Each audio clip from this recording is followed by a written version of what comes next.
Ayan guys, yung spring onions namin guys, nasira ng nasira ng ulan, sobrang ulan.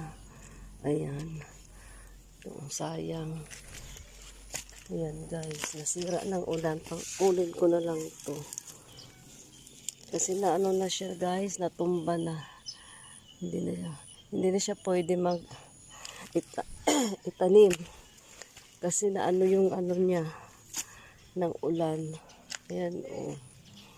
Kawawa naman yung aming spring onions. Nasira ng ulan. Sobrang ulan kasi dito guys. Ayan, oh. Hindi na siya pwedeng itanim ulit.